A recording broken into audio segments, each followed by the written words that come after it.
Right. Hi, folks. Welcome to the second day of the BCCP Workshop. We're going to start off the second day with BAO and Reconstruction. Rungpu, Ben, take it away. Okay, so our first speaker is Ben Wallish, and he's going to talk about constraining primordial features beyond the linear regime. Thank you. Good morning, everyone. It's a pleasure to kind of kick off this meeting or this session on BAO and Reconstruction, with actually not directly working on BAO and not directly kind of working on or talking about reconstruction, but actually an application of these areas to some exciting science.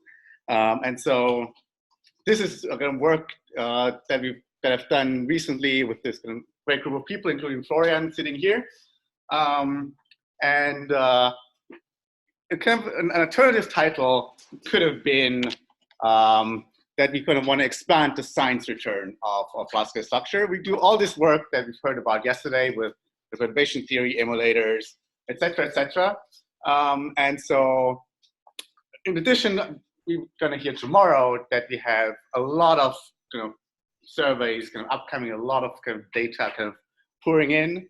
But at the moment, we're still kind of somewhat lacking the ability that we can really use the full statistical power of these surveys because of all these kind of various types of nonlinearities that we kind of already alluded to yesterday, that we will be hearing more about today as well. And so one of my goals has been to kind of go beyond just kind of constrain the background evolution, meaning kind of what is kind of dark energy, what's the kind of just the matter content of the universe, what is H naught, and try to constrain some properties of the perturbations in the universe. And so to do that, we have been kind of looking at a kind of specific observable, which we call the BAO spectrum, that I'll be defining shortly. It's probably exactly what you think it is. And we've been already successful in constraining some properties of neutrino perturbations, as well as, which will be the main part of the talk, perturbations from the very early universe in inflation. And in some ways, already kind of giving you the upshot at the very beginning to keep you excited. It actually turns out that BOSS, current classical structure data, is already kind of more sensitive to these primordial perturbations than kind of the recent Planck analysis revealed. So let's start with the BAO spectrum. In general, we of course talk about the matter power spectrum as it is kind of depicted here on the left.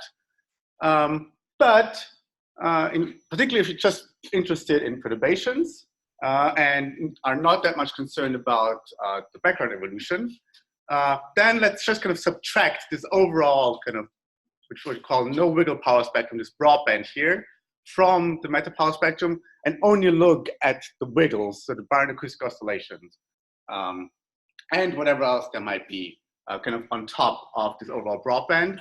And then we find this spectrum here. This is from Florian's BOSS paper in 2016, BOSS DR12 analysis. And so this is exactly what I'm calling the BAO kind of wiggle spectrum. And this is going to be the kind of the main observable that I want to talk about. In particular, kind of in BOSS in particular, and so far in the community, this observable here has mostly been used to just constrain the BAO frequency, just the frequency of these oscillations, and then derive constraints on the background cosmology from that.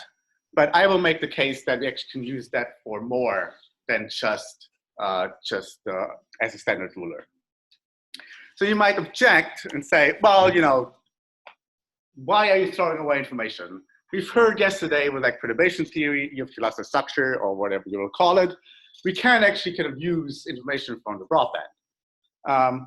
Well, but for certain applications, that's actually not necessary, because the BAO spectrum is still sensitive to the perturbations in the early universe. We still see the boundary crisscross oscillations. As I will kind of show you, it's actually less affected by gravitational nonlinearities. And more importantly, actually, we can compute their effects on our observables in perturbation theory, not limited to just kind of a k of kind of 0.2, 0.3, but possibly kind of to even larger scales, wave numbers. And as we saw from the Bose analysis, we've got a very robust and high significance measurement that we can just kind of go and kind of download the data from. So let me spend kind of one brief slide on kind of the neutrino perturbations and then move on to the main topic, the primordial perturbations. So a few years ago, we looked at the perturbation, the induced phase shift due to the fact that neutrinos are free streaming in the early universe. They decouple about 1 second after the Big Bang and travel the speed of light ever since. And so the characteristic signature of this property is that the peak locations in both the CMB and in the BAO are kind of coherently shifted towards larger scales.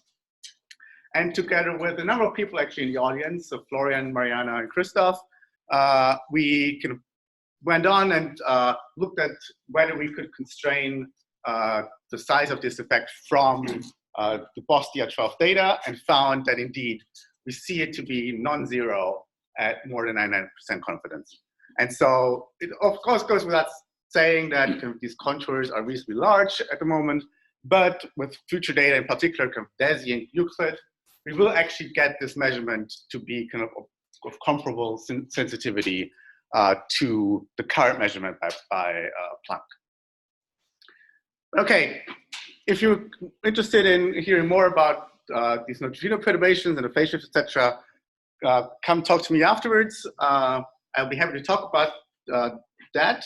But let's now kind of move on to kind of even earlier universe and talk about inflation for a second. So just as you know, the vanilla slow roll single field kind of inflation in a monoidal potential predicts that we have an almost Gaussian power spectrum with a certain kind of spectral tilt ns, which is almost but not quite 1, and a certain kind of scalar amplitude. And this is a plot from the recent Planck release, and we see, well, it's kind of over the kind of the scales that we are most sensitive to in the CMB. It follows this kind of power law behavior pretty well. Having said that, though, if you talk to inflationary phenomenologists, then they will tell you that in kind of generic models, or in particular models that they want to derive from some kind of higher energy theories, such as string theory or quantum gravity or whatnot, it's actually rather hard to just get kind of a power law with a kind of almost invariant spectrum. But they will tell you that there are some additional kind of features on top of this power law, which might be due to kind of some new physics entering at a certain scale, or that the background actually is not, the background evolution is not exactly the attractor solution, but it kind of oscillates around this attractor solution, or then kind of more you have more massive fields during inflation impacting the inflaton, etc. And so some kind of generic phenomenological way of prioritizing kind of large classes of these features are these kind of sinusoidal oscillations with either a frequency kind of linear or logarithmic in wave number, as is kind of depicted here on the right. Or if you look at that in the kind of the overall kind of primordial power spectrum, we have here in gray the almost invariant power law, and then we have kind of additional oscillations, either linear or logarithmic in k, that could be there. And so in the CMB, it now has become a kind of a standard analysis. If you look in any of the Planck inflation or non-Gassendi papers, you will find at least one, if not more, sections on these features. But there hasn't been as much work on the last structure side. In particular, no one has analyzed kind of the data for that. So how do these features look like in last structure? Well, kind of Fourier space, you can imagine that, well, we just have additional oscillations, linear or logarithmic, in wave number on top of the general kind of matter power spectrum. And if you kind of Fourier transform that kind of to real space, then in particular for the linear features, it's pretty clear that whatever kind of frequency we're looking at, we find an additional kind of peak in the correlation function. So if I'm looking at a kind of a linear feature with a frequency of 300 megaparsec, I will find an additional peak at 300 megaparsec. For the log features, it's a bit more involved because they're not kind of physical scale. So we find kind of additional oscillations on all scales. But if you look at that in the BAO spectrum, then, well, we divide out the kind of the power law primordial spectrum. And what you're left with from the primordial information is just these additional features. So in other words, if you search for the primordial features in last structure, we don't have to look at the broadband power spectrum. There's no information on these features in the broadband power spectrum. We can just look at the wiggle spectrum and then look for oscillations on top of oscillations. However, we of course have to jump through a number of hoops compared to the CMB. Particularly for kind of standard BAO, we very well know that we have to, in principle, be concerned with at least kind of two types of nonlinearities. One type are the small scale nonlinearities that we essentially have been talking about mostly kind of about yesterday. However, so which is related to the fact that kind of the small scales, of course, go nonlinear kind of at some point in the universe, and so we can't quite trust perturbation theory anymore. However, for the BAO itself, we're actually pretty safe because there's a large hierarchy between the BAO scale and the nonlinear scale of at least like a factor of 5 or order of magnitude. So we're kind of safe from that in the BAO.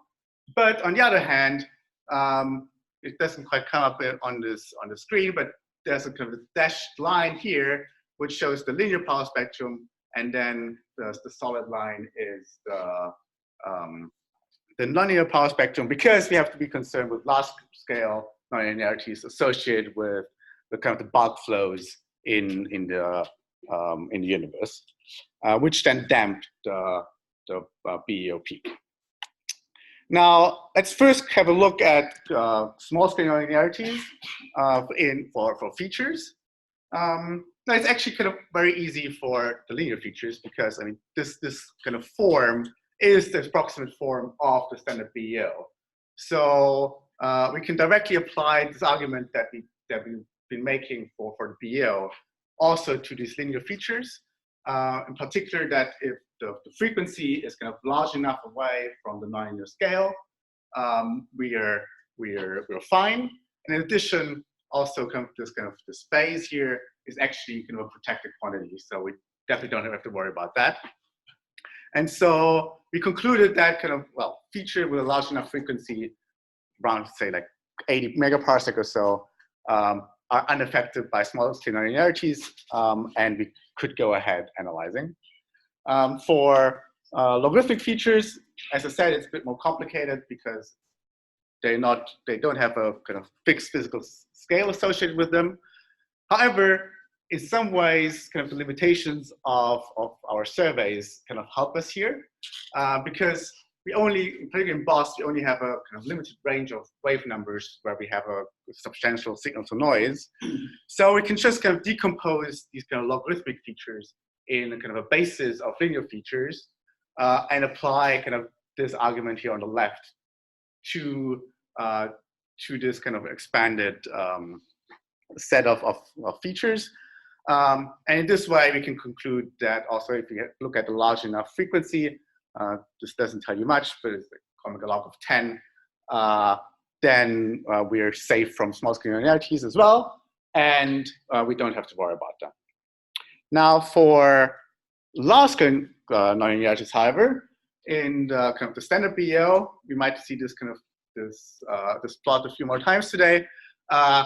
It's kind of associated with the fact that we have this kind of large-scale kind of bulk flows in the universe, and so the main purpose of reconstruction is undoing these kind of large-scale kind of bulk flows and kind of getting rid of this kind of smoothing of the BAO peak.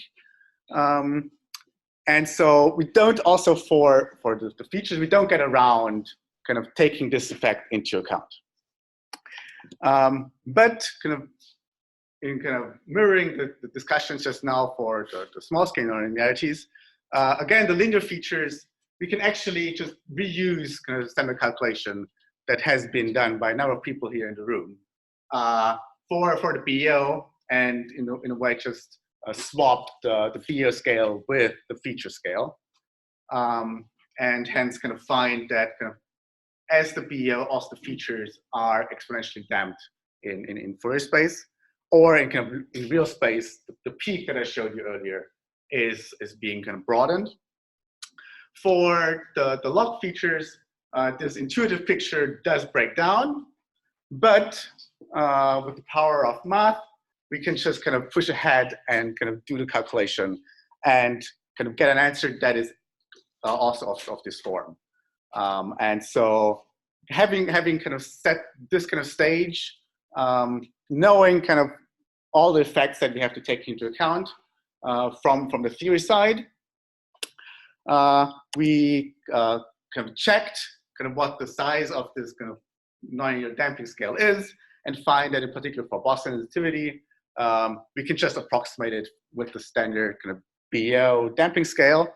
And so instead of kind of constraining these dashed oscillations, we have to constrain these kind of solid oscillations.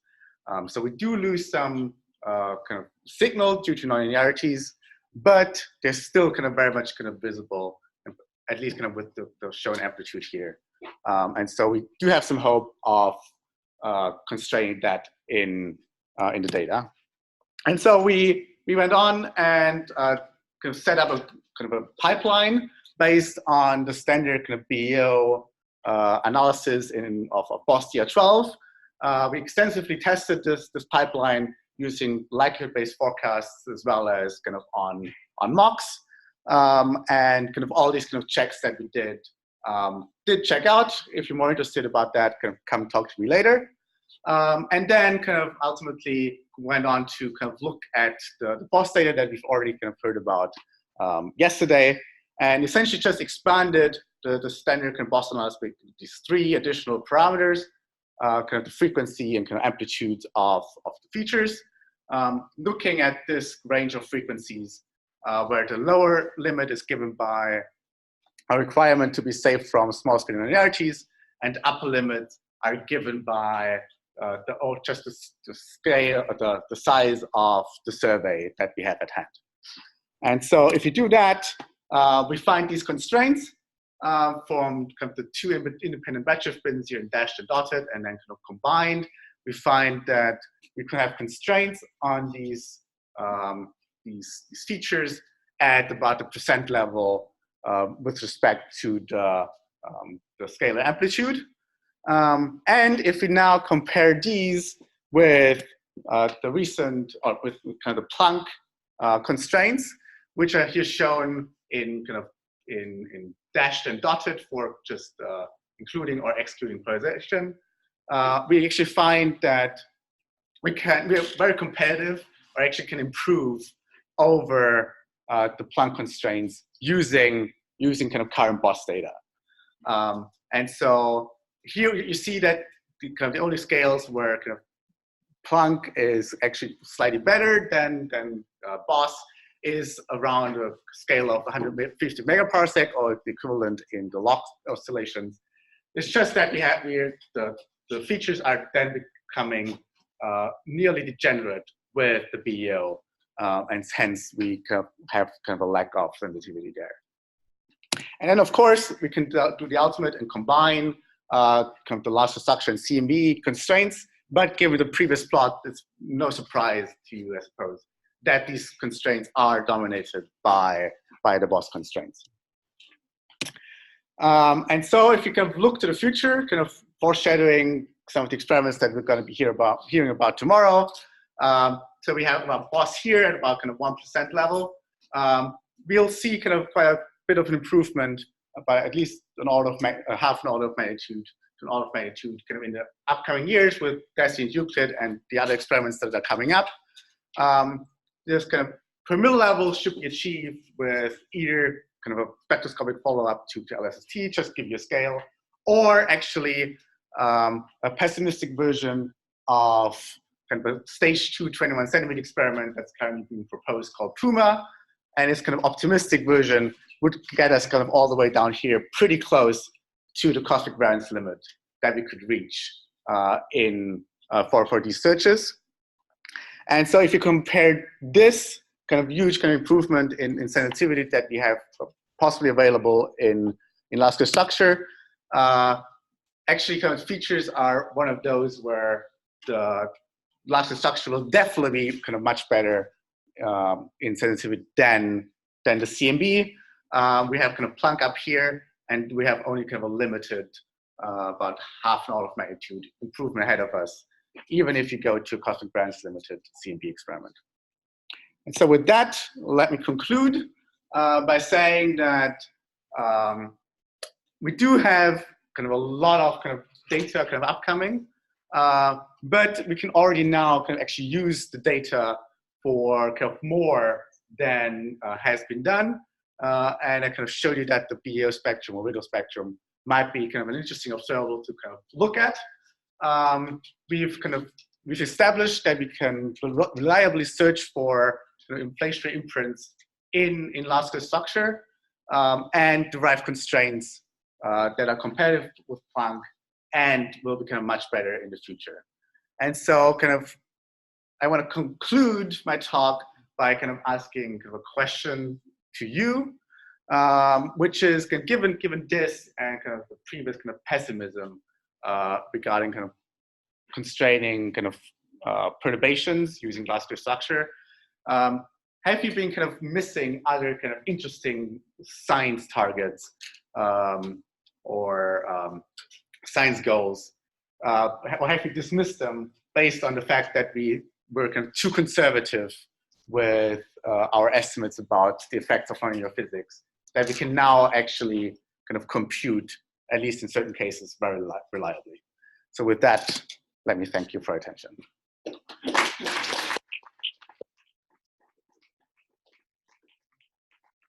Questions for Ben? So suppose the reconstructions can maybe get you, let's assume, perfect reconstruction of K of 0.3, 0.4. Suppose you had a linear power spectrum after that K, how much better would your limits get? So we were still kind of limited. So we're still limited by kind of the nonlinear damping. Oh, you said you should be perfectly reconstructed. I'm talking about reconstruction. Okay. Well, so I haven't done that forecast. So the forecast assumes 50% reconstruction.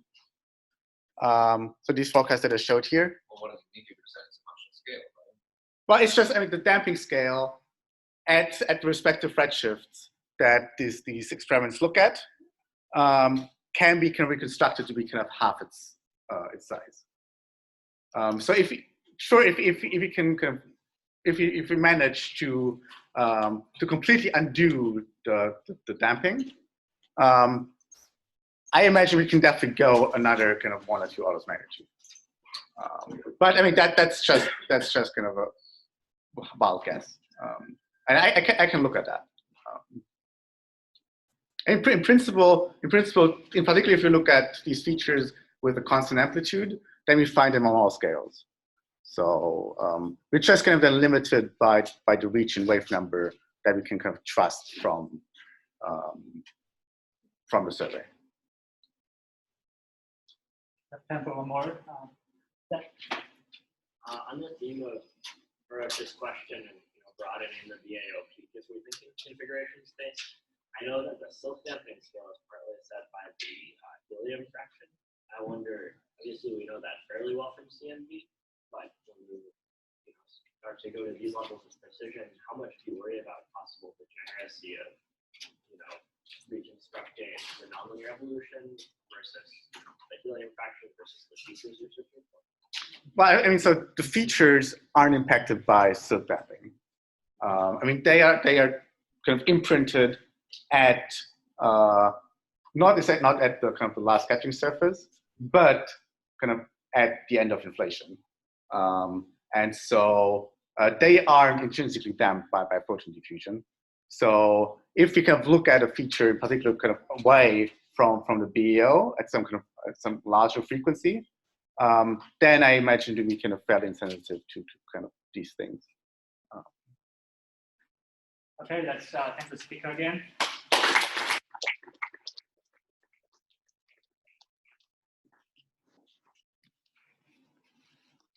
Okay, so next we have Homing Chu talking about progress on nonlinear reconstruction. Okay, thanks. So I'm Homing. I'm postdoc at UC Berkeley. So I will talk about reconstruction. So I will mention standard reconstruction and how nonlinear methods can improve over the standard method. And I will talk about the boundary and how the boundary affects the reconstruction and how we improve them.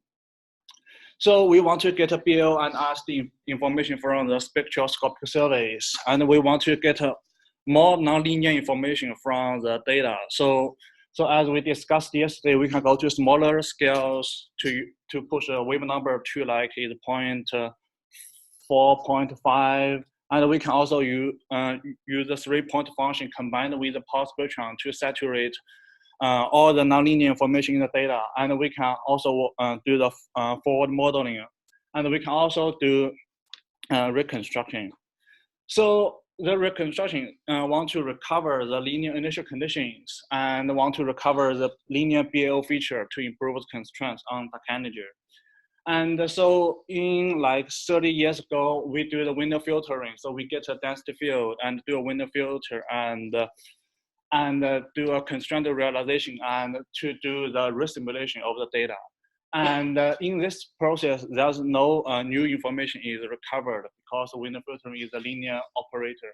And in 1990s, so we have the log transformation and we observe the density field. We expect it to be log normal distribution, and then we take a log transformation and people find the information. So we have more information in this log field.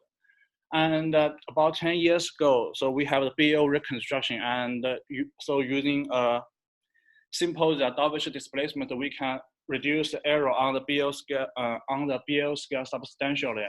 And this has a lot of implications. So we can constrain the BAO scale better, and so we can constrain the energy properties, and we can also constrain the baryon CDM isocurvature observations. And as Ben just talked that we can also constrain the phase of the BAO. So this is a linear density field, and after nonlinear evolution, we have these nonlinear dark matter density field at redshift 0. So you will find these two fields looks very different.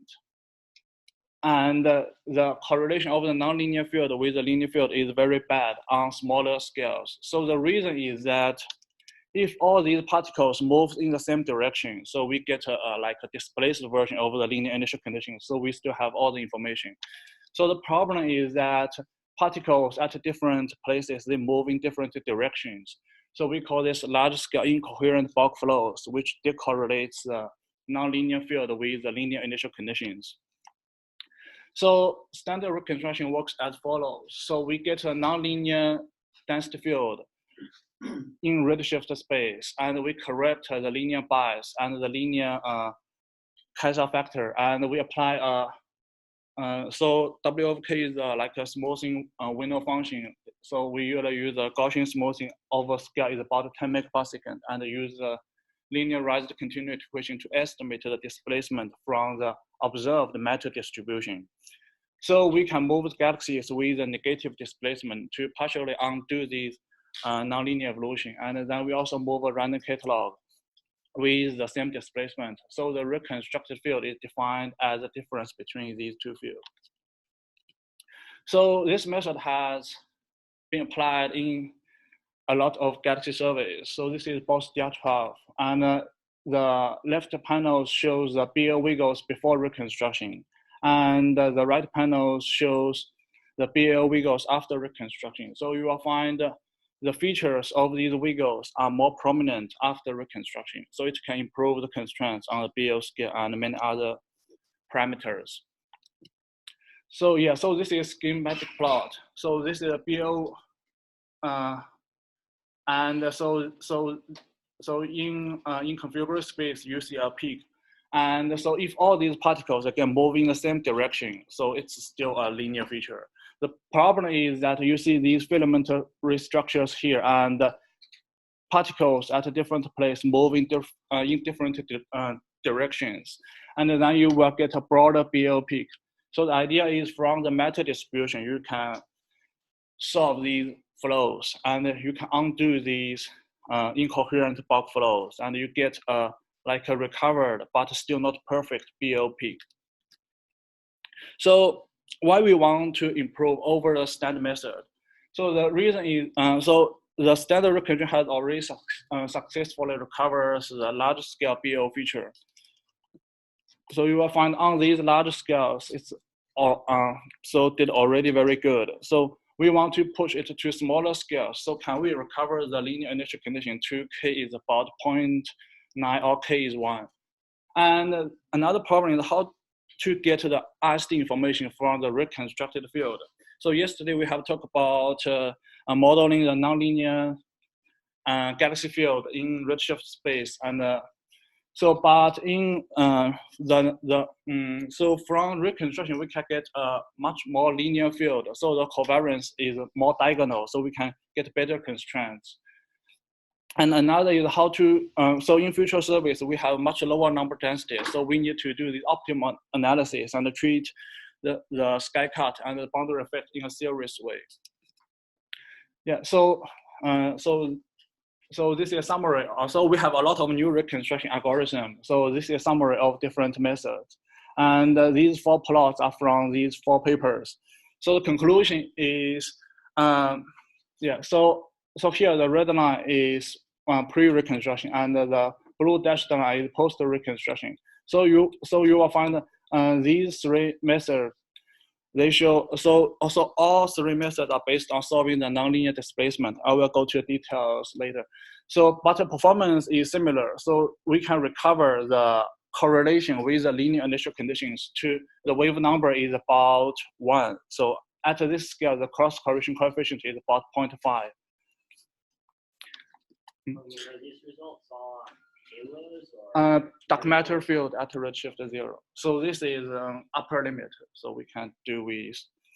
So yeah. So you and I take all the take the code from these 3 different papers, and we did a test. So the black solid line is the dark matter density field at redshift 0, the correlation with the linear initial conditions. And the different methods have similar performance.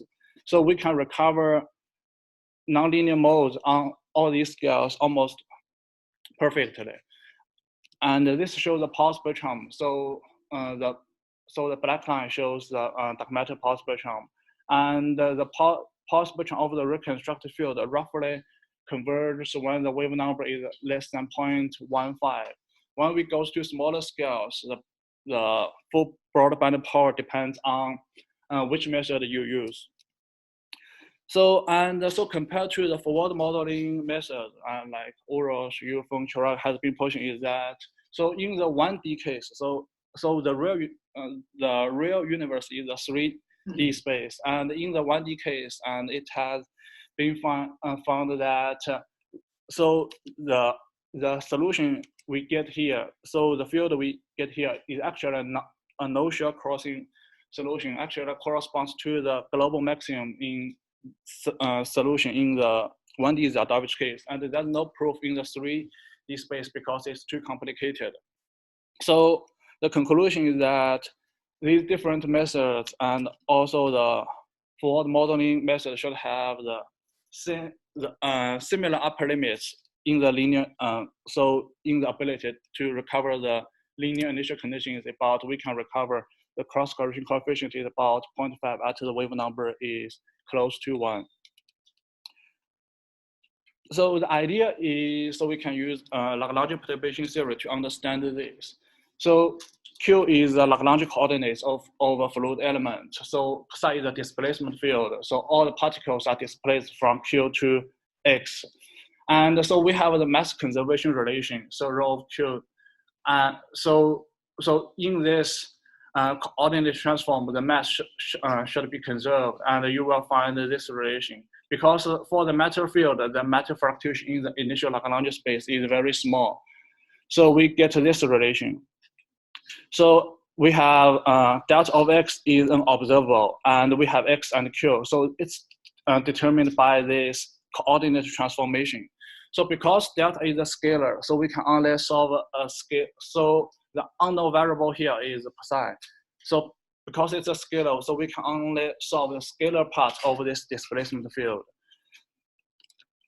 So we can assume the displacement is a gradient of a potential field. And so the idea is in initial Lagrange space, the mass per volume element is approximately constant. So we have a uniform distribution of the matter in the at a redshift 100 or 1000. And so we want to, so from the delta of X, we want to find a new coordinate frame, because we know delta at the at the position X. So we want to find a new coordinate frame, and in this new frame, the mass so the mass per volume element is constant. So it's the idea. So initially we have a uniform distribution over the grid. I can show. Yeah, this is supposed to be a movie, but it's not PDF. So the color shows the matter distribution in our universe. And initially we have a uniform distribution over the grid. So we want the grid moves towards to these overdensity regions. So like this. So we do this by so we compute the local overdensity, and we do a coordinate transform. So gradually deform the grid towards to a state that where the mass, in these very dense regions, the grid itself becomes very small. So because we have a lot of mass here, so the mass per curvilinear grid is approximately constant. And in these void regions, the grid expands to like much larger than their original size. So in this way, we can move a uniform grid towards to a state that where the mass per curvilinear grid is about a constant, and then you take the difference between this uniform grid and with this deformed grid, and you can get a displacement from the initial uniform distribution to this final, the final nonlinear deformed grid. So in this way, we can solve the displacement. So the reason why it works is we find, so when the particles are displaced from the from the initial Lagrange position to the Eulerian position. And so we have the incoherent bulk flows, and then we do CIC and to put the mass to the grid, and you will find the correlation is very weak. But the good part is that you will find that this displacement is very close to linear. So the particle moves along its linear velocity to redshift 0.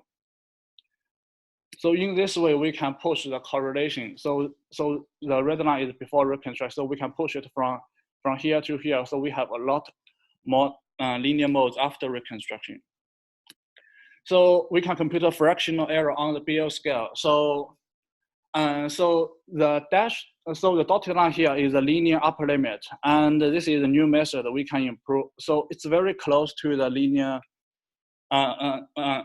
to the linear limit, and so this is nonlinear density without reconstruction, and the blue is the standard reconstruction method. So for dark matter density field at redshift 0, so we can recover the BAO information almost perfectly. So this has a lot of implications. So in the past, we believe when we do so this is the BAO wiggle, and so the red line here is the nonlinear density, and the blue is the standard reconstruction, and the black line is the new method. So this has so in the past, we believe it's a nonlinearity limits information that we can extract from data, and now we find that so as long as you have enough galaxies, so if you can push number densities to very low level, like 10 to minus 2 or 10 to minus 1, and we can recover almost all the linear modes in the nonlinear density field. So we can construct a lot of parameters. But the problem is the observational issues. So we needed to see the density field to much smaller scales. So if the number density is about both number density 3, 10 to minus 4, and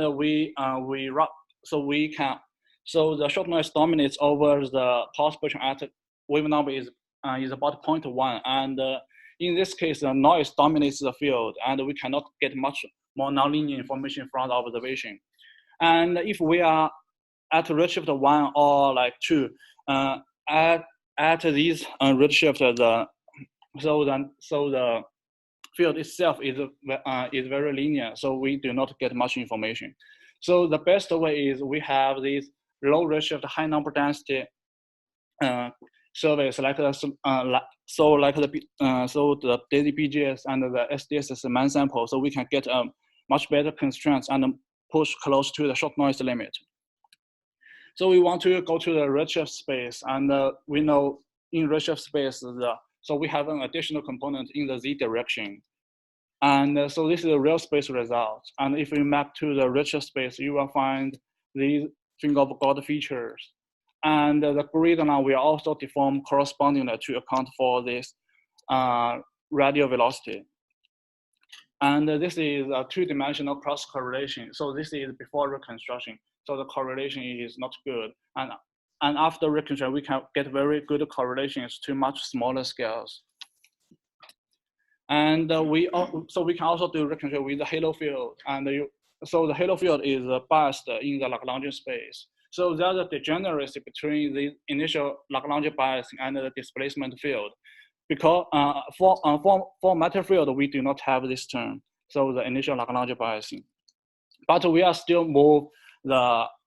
transform the nonlinear halo field to a uniform distribution. So as a result, when we get to solve the displacement field, it could be due to the displacement itself. It also could be the initial Lagrangian biasing. So there's a degeneracy here. So because we only have a scalar field and we have limited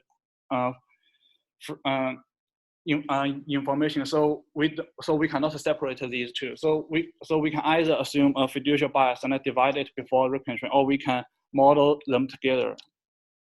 And this is the halo field, and this is dark matter, and this is a halo field with 3 different number densities.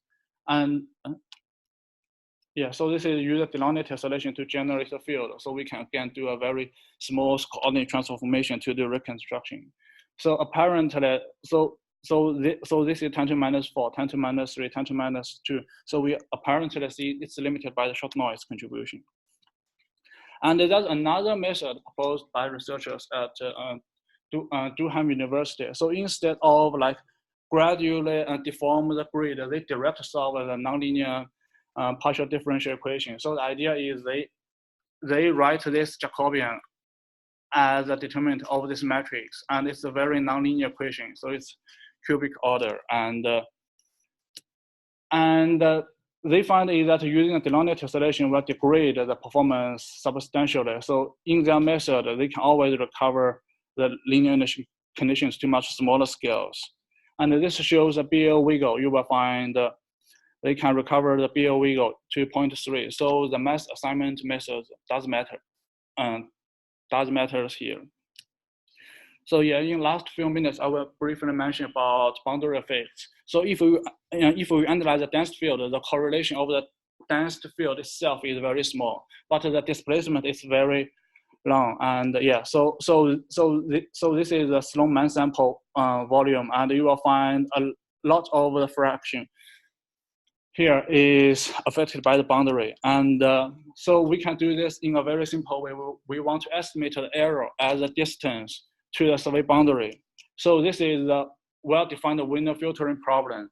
And in Fourier space, we can do this very quickly, but in real space, we need to take this C inverse, and this has to be solved with preconditioned conjugate gradient, but we can solve it very quickly if you use the method in Nikhil 2003 paper, and we can compute the residue variance as a function of position.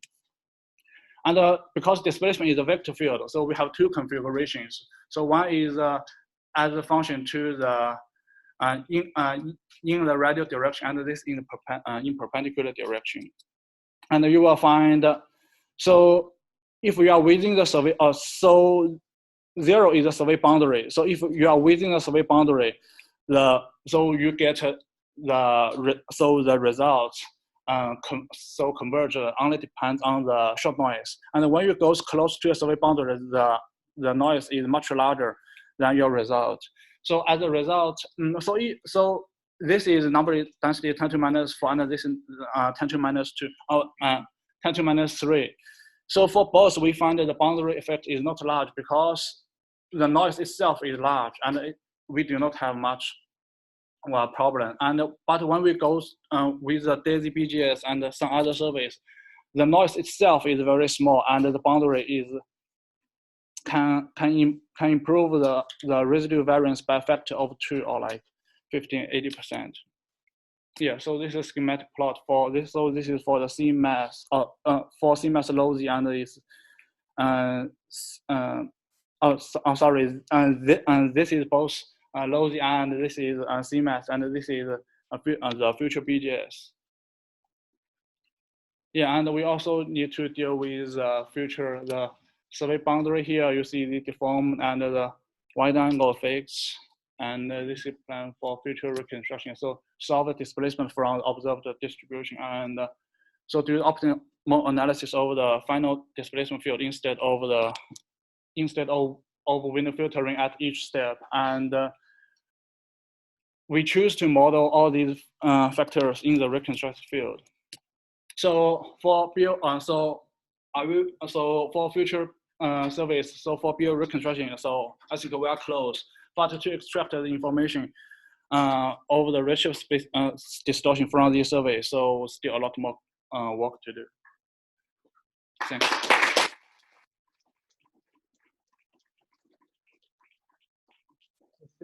Pedro? Could you show the result of the piano field? This? Which one is piano? Oh, okay.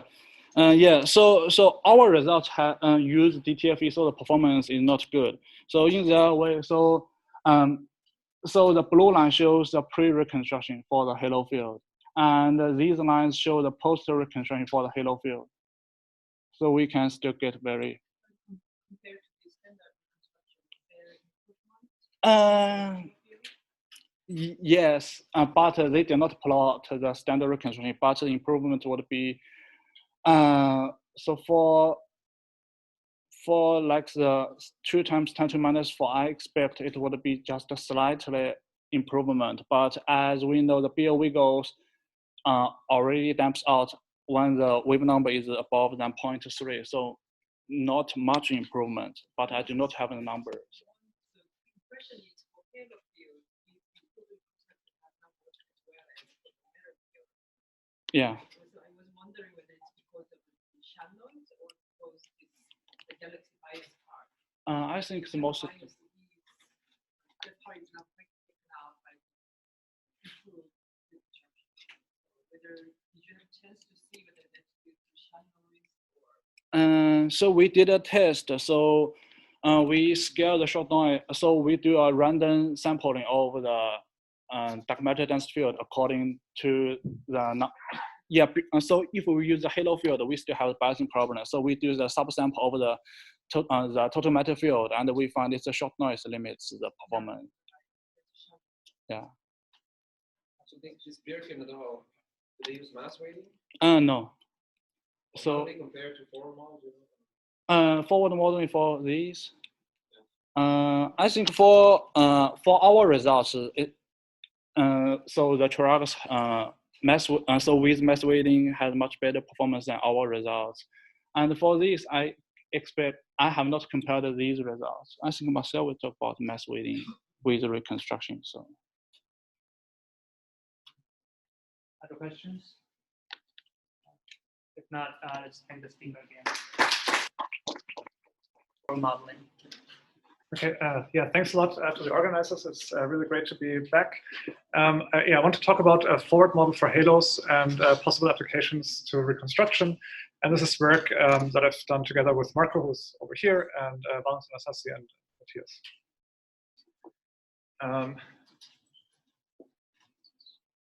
So where do I go? No, you have to use it. I have to, okay. Trick, okay. Right, so just to give like a kind of overview, what can we change about the analysis of future surveys? A first point was, I guess in the first talk by Ben Wallish, right, we can change the physical signals that we look at. For example, we can look at primordial features.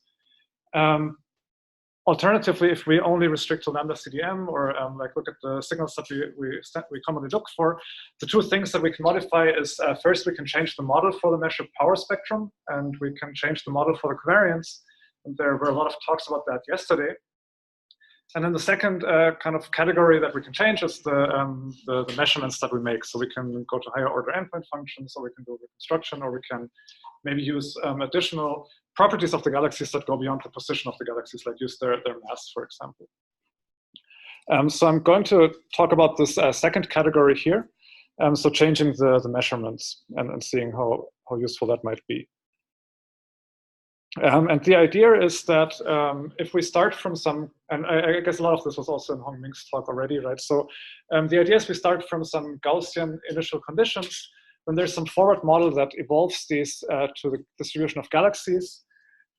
If you look at the PDF, of course, it's not a Gaussian PDF for the initial conditions. And if you look at the galaxies, you get a highly non-Gaussian PDFs. There's a huge skewness and kurtosis and so on. So that shows you that there's a lot of information beyond the power spectrum, right? So then the question is, how do you extract information from that, right? It's like we don't even know the analytical form of that PDF, so we can't write down what is an optimal, what are the optimal summary statistics of that field, right? So that's why people come up with bispectrum and peak counts and whatever kind of statistics they want to try and extract as much information as possible. The alternative approach is to say, okay, we can try to reconstruct the initial conditions, then that's approximately a Gaussian random field. So if we measure the power spectrum of that, we should exhaust all the information. But of course, that depends on the quality of the reconstruction, right? So this only works if reconstruction is perfect and we really get a Gaussian random field back from this.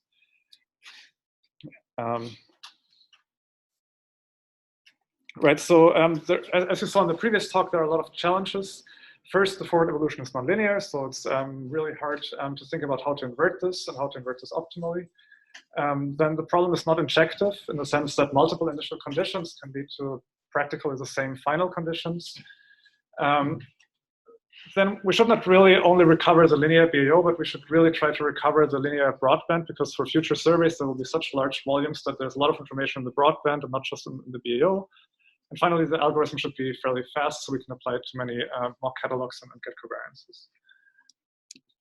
Right, so as a consequence, many algorithms have been proposed, and it started with Jim Peebles in the late 80s, where he was proposing minimized action principle to kind of predict the orbits of nearby galaxies.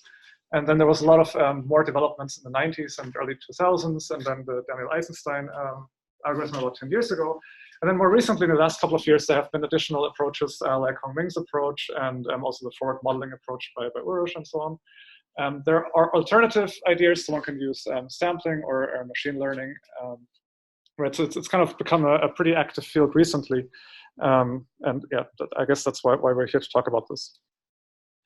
Now, a lot of these algorithms that I just flashed depend on a forward model. So we have to understand how the initial conditions evolve into the final conditions. And for dark matter, that's kind of obvious. Well, there are many things we can do. We can use the Eulerian standard perturbation theory that kind of evolves the field. We can use the Soldovich approximation or higher order corrections to that, or we can use approaches like FastPM. But for dark matter halos, it's less clear what the forward model should be, right? Because we're kind of getting the peaks of the dark matter distribution, and it's not clear how to write down an analytical forward model for that. For galaxies, it's also not clear. They form somewhere inside the halos, right? So it's even more complicated to connect that to the initial conditions. And finally, it's not so clear what is the error that we are making when we use such forward models. So that's what we've tried to investigate. We've tried to find a forward model for dark matter halos and understand what is the mistake that such forward models for halos are making. And the model that we used is the standard bias expansion, the halo bias expansion. This has been extensively studied in the past, and we just asked the question, how well can it be used as a forward model at the field level? Right, so we did this, right, and commonly this is tested by looking at summary statistics like power spectrum and bispectrum and so on. Here, instead, we look directly at the three-dimensional field level, so we want to understand in each pixel or for each Fourier mode, how well does the forward model predict the true distribution of halos that we see in simulations. The advantage of doing this field level comparison is that there's no cosmic variance, even at low K, because we're comparing the same realizations between the forward model and the simulations. There's no overfitting. In principle, we include all the higher order endpoint functions, and it's really easy to see what is noise and what is signal, because we just see how correlated the model is with the simulations, and we can directly apply it to reconstruction algorithms by inverting the forward model. Right, so this is the setup. We start with the same initial conditions, which is Gaussian random field. Then we run an n-body simulation, run a halo finder, and get a distribution of galaxies. And we also run the bias model on the same initial conditions to get this model, and then we compare pixel by pixel how well the forward model works. If we do this for linear bias, we get results like this. So on top is the these are halos in a body simulation, and this here is linear bias, where the coefficient here, the V1, is determined to be as good as possible. And we find that on large scales there is agreement, so these structures look pretty similar. But if you look in detail on smaller scales, there's quite some discrepancy between the forward model and the simulation. So what can you do? Well, you can add nonlinear terms, and you can kind of add all the nonlinear terms that are allowed. So this is the standard bias expansion, like Pat McDonald, I guess, first wrote down. And so we do this, and we fit all the nonlinear bias parameters such that we minimize the mean squared error between the prediction and the simulation.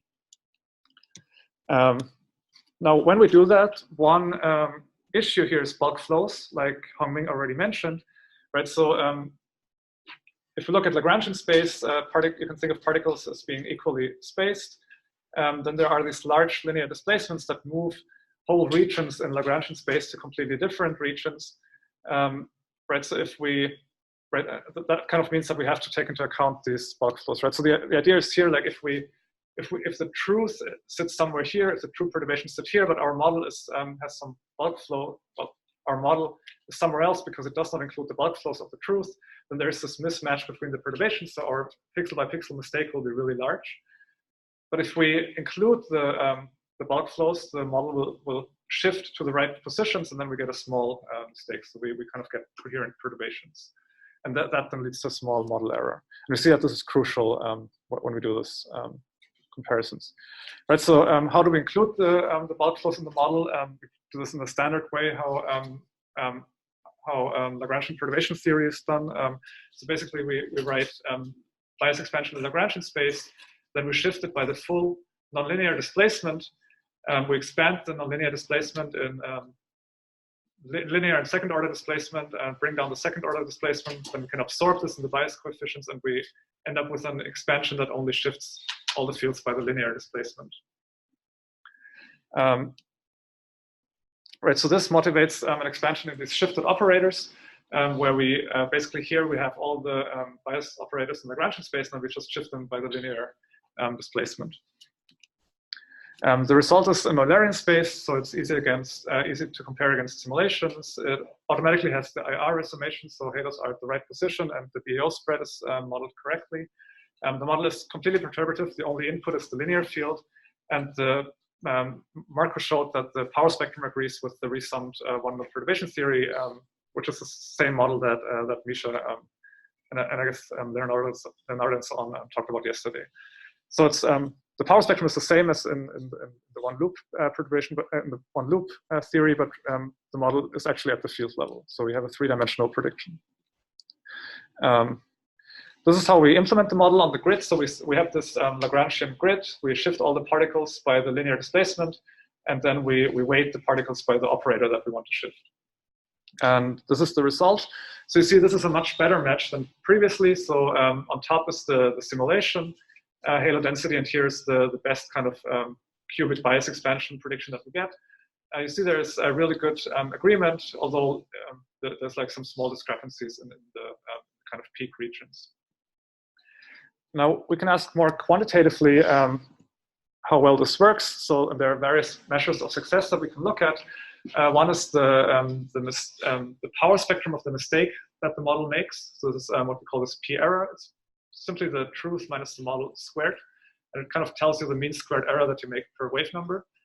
You can also look at the cross-correlation coefficient between the model and the truth, but it turns out that the two are related to each other. So I'll just focus on the error power spectrum in the next few slides. And this is shown in orange here. So, right, so this is this mistake that the model, or the power of the mistake that the model makes. And we find it's very similar to the Poisson shot noise that's predicted just from the discrete sampling of the field. However, the amplitude is slightly off, so it's kind of almost by a factor of 2, larger or smaller, depending on the halos that we use. And this this can be understood. It's due to exclusion of the halos. Right, and on top you kind of here see the total power spectrum of the halos for the simulation, and then dashed the model that we have. So what this means is that basically we have a perfect model of these halos where the noise is scale independent up to really high K. This is kind of the best case scenario that I'm showing. If we look at other halos, there is some kind of scale dependent noise in this region here at K out of 0.3 or something. Now, as I already mentioned, it's really crucial to include these bulk flows. So here's an example of the noise curves that we get if we don't include the bulk flows. So we tried many different examples, and no matter what we do, we get either large noise on large scales, or we get a large noise on small scales if we don't do the shifts correctly. So it seems like these shifted operators that we defined are, as far as we can tell, the only way to get this scale-independent noise on large scales and on small scales at a level that's similar to the Poisson prediction. So it's really crucial to account for these bulk flows. Now, how to invert this? Right, so yeah, this session is about reconstruction, right? So the question is like, how can we use this forward model to get the initial conditions?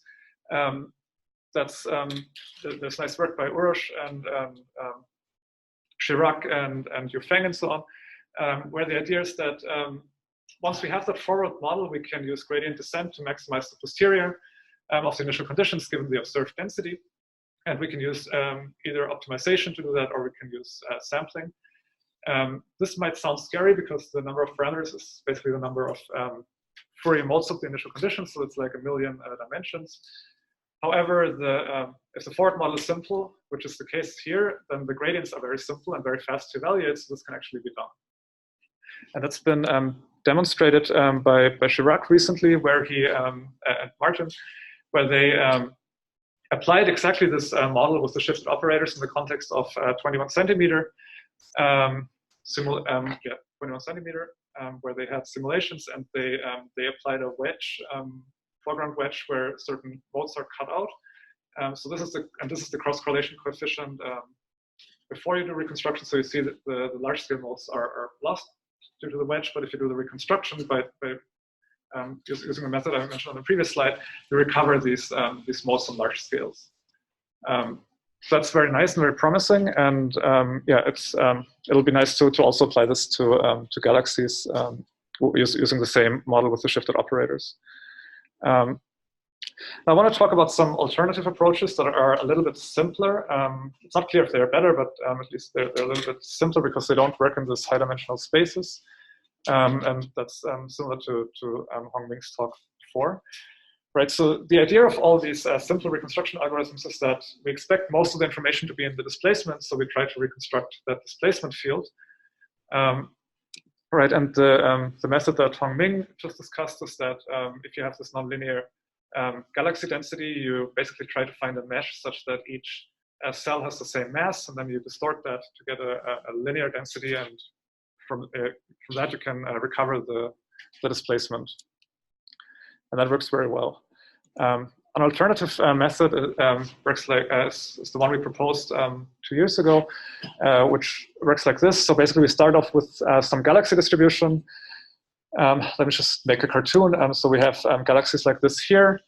Then we compute the Soldovich displacement, and we move all the galaxies by the negative Soldovich displacement. So what that means is that if galaxies are nearby, we kind of move them apart from each other, right? So the forward Soldovich would make things move closer to each other. Negative Soldovich is pulling things apart. So we get a more uniform distribution. We start doing this on very large scales, and then we decrease the smoothing scale to zoom into smaller scales. And we do this a couple of times until we end up with a uniform catalog. Then we remember for each galaxy where it moved. So we remember the path of each galaxy, and that gives us the displacement field from the final to initial conditions, or vice versa. So we can use that to estimate the initial conditions.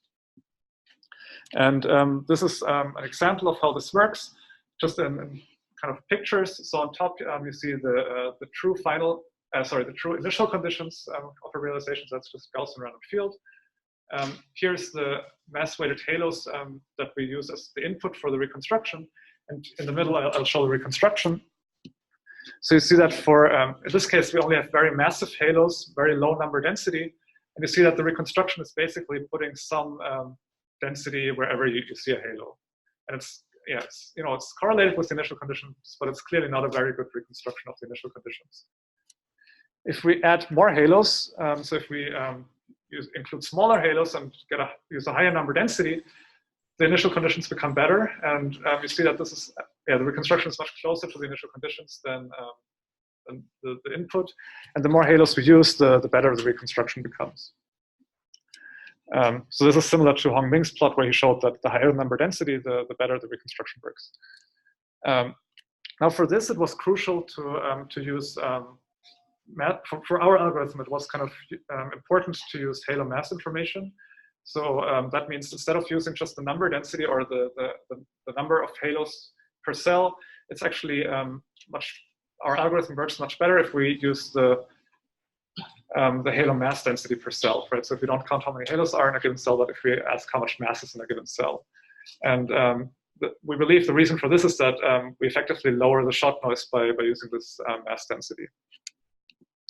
And so these are some plots that I guess you can focus on the lower panels. So here is the correlation of the reconstructed field with the initial conditions. The solid is if we don't do reconstruction. This is the dashed dot is if we do standard reconstruction, and then the dotted is the kind of iterative reconstruction. And this is for the very high number density case. So we get a lot of improvement. We get a much better correlation with initial conditions on the small scales. If we go to lower number density, this the improvement becomes less and less, similar to what Hongming showed. And we find that if we use, so the different colors here are different noise in the halo mass. So we find if the halo mass scatters something like 0.4 dex, we still get good results. But if the halo mass scatter is substantially larger than that, then the reconstruction doesn't work very well anymore. Right, so then let me briefly talk about some open questions and ongoing work. One thing that we've thought a lot about is how to do this halo mass weighting in practice. There are many open questions. I guess the key question is how to measure halo mass, right? There are many approaches how one can do that. One can ask how many, one can ask, given some observation of galaxies, which galaxies belong to the same halo, and then you can try to estimate the halo mass from that. Or you can look at the spectra of galaxies, try to estimate stellar mass of a galaxy, and then infer the halo mass from that. So there are kind of different ways to try and get the halo mass of the host halo mass of galaxies. And so we've kind of explored that a little bit. One thing that we are trying to understand is how can we tell if the mass weighting works well or not? Can we maybe look at the power spectrum of the mass weighted density and find out if it works well or not? Or do we really have to go to the field level and understand at the field level if the mass weighting works? And we're kind of exploring that. Two other things that we're looking at is to include retro space distortions in the forward model, and to look at galaxies inside of halos and ask basically if the forward model still works.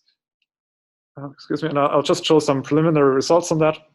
So here's the noise curves, so the p error in retrospace for different bins along the line of sight. So basically the dark line is perpendicular to the line of sight. The bright line is along the line of sight. So we see that there is a larger error along the line of sight, which is due to retro space distortions that are nonlinear that we cannot predict very well. So right, and the question is now how to include this in RSD analysis and maybe come up with better models of that. So we're working on that.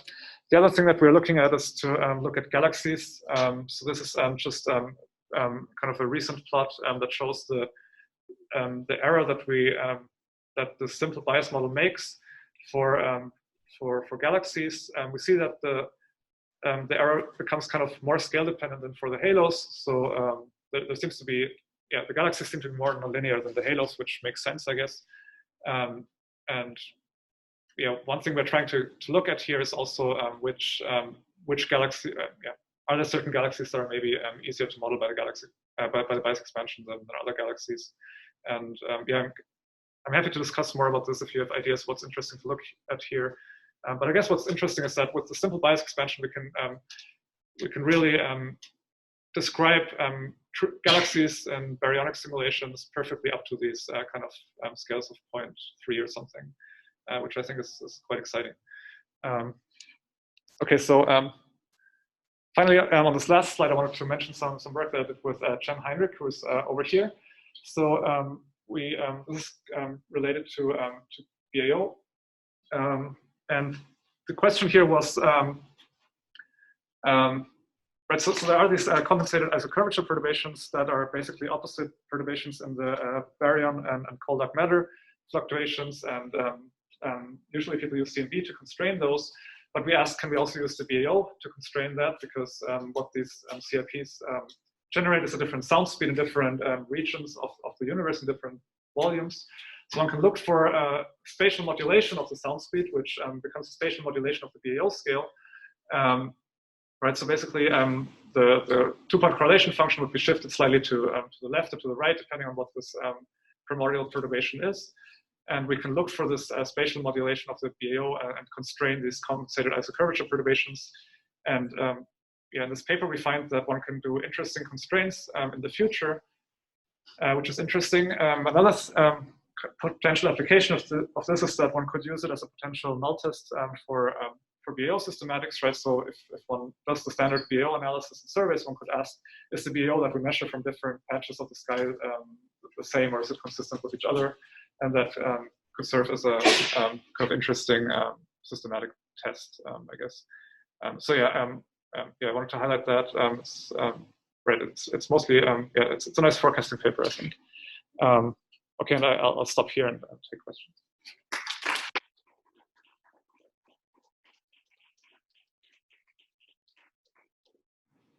Questions?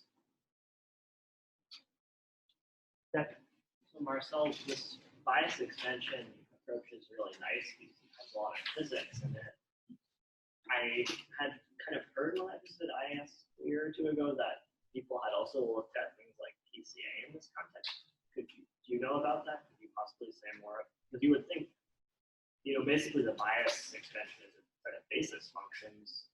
PCA is the way to just find basis functions for something without worrying about thinking about it and knowing you'll kind of get the best ones.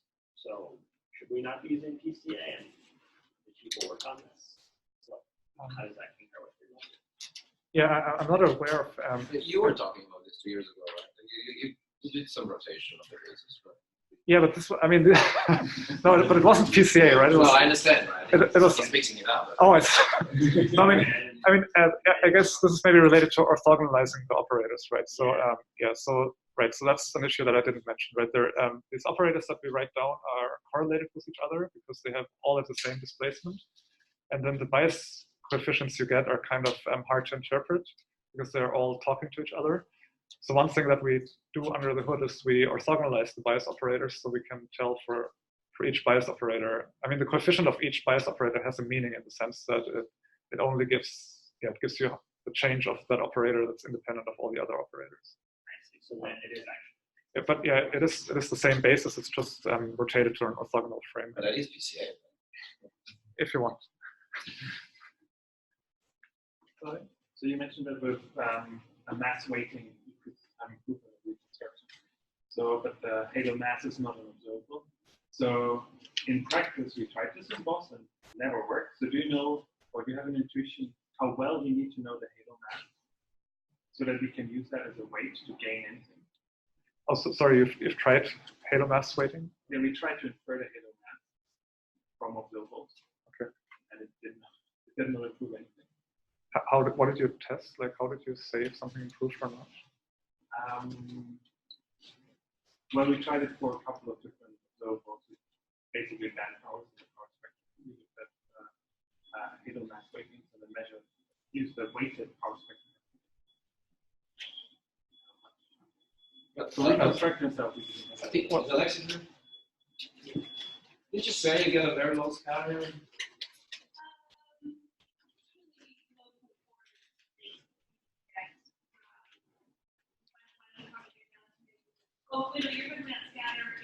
Halo mass.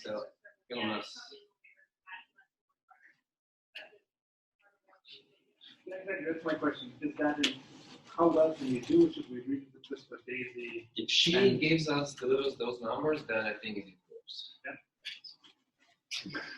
We're working on it. But it will be a lot if we were to that. So it's also maybe consider overlap with those casters. Doesn't have X-ray, and maybe somebody X-ray and also Yeah, a lot of this kind of it's important to get the big halos right. You can use other information, right? Not just. Is that true for all samples, or should we focus with this on ELG, LRG, spray size? Can you get the masses for all of the halos? Or do we need a high frequency? ELGs would be really hard. I haven't thought about it. You don't care about ELGs because there's so many of them. Okay, LRGs are the most important.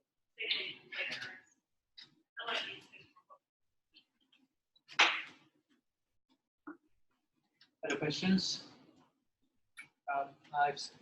Let's thank the speaker again.